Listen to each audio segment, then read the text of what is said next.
PT મામા એક આખા સમાજને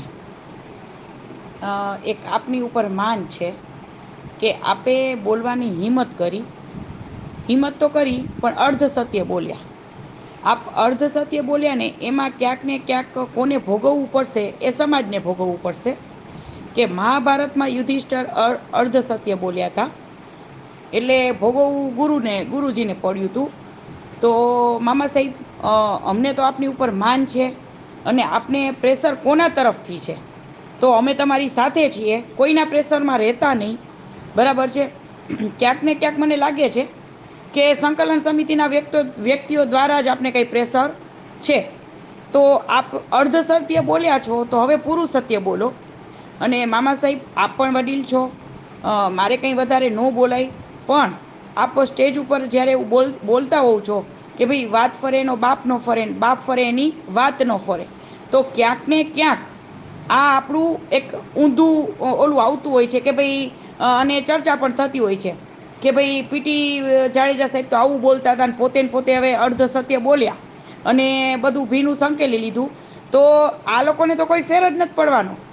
ફેર મામા સાહેબ આપને પડશે કે આપનું ખરાબ લાગશે અને દુનિયા છે ને આપની વાતો કરશે કે આજે આપે ભલે કોઈ પણ પ્રેશરમાં આવીને કાંઈ પણ જે પણ કર્યું હોય પણ એ ન કરો.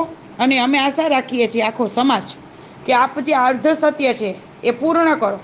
અને તૃપ્તિબા ઘણીવાર સ્ટેજ ઉપર એવું બોલ્યા છે કે અમે કોઈના એજન્ટ નથી જવાબ આપવા માટે. તો ત્યારે તો એવું બોલતા હતા. તો અત્યારે પીટી મામાએ તો તૃપ્તિબા રાવળનું નામ અને બીજા 2-3 જણા એવી રીતના નામ લઈને બોલ્યા છે. તો તૃપ્તિબા અત્યારે મૌન શું કામ છે? મારા જે હું જો તૃપ્તિબાની જગ્યાએ હોત તો હું સીધી કમ્પ્લેન જ કરત. હું સીધી કમ્પ્લેન કરત પીટી મામા ઉપર કે ભાઈ બોલો, તમે આખી દુનિયામાં આવી રીતના કરી નાખ્યું.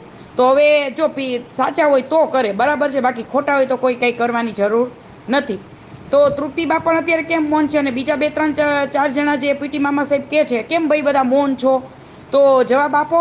આ અંદરો અંદર ભીનું સંકેલી લ્યો અને અમે કરીએ. અમે ઓલા આપ લોકો તો જે શું કરવા આવ્યા હતા સમાજમાં કે ઓલા પોતાના ફેસ ચમકાવવા આવ્યા હતા અને અમારા જેવા જે બહેનો જેને સાચી લડત આપી હતી એને સાઈડલાઈન કરી અને આપ લોકો મોઢા ચમકાવી અને મિટિંગો કરી અને અંદરખાને શું જે ખીચડી પકાવી હોય, બરાબર, અને કુદરત અને દુનિયા બધા જોઈ રહ્યા છે કે ક્યાંક ને ક્યાંક કોક દિવસ અને હંમેશા સત્ય જીત ઊભું જ હોય છે.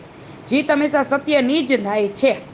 એટલે પીટી મામા સાહેબ જે આપ અર્ધ સત્ય બોલ્યા છો એ પૂર્ણ કરજો. ક્યાંક ને ક્યાંક આપનું ખરાબ લાગશે. જય માતાજી.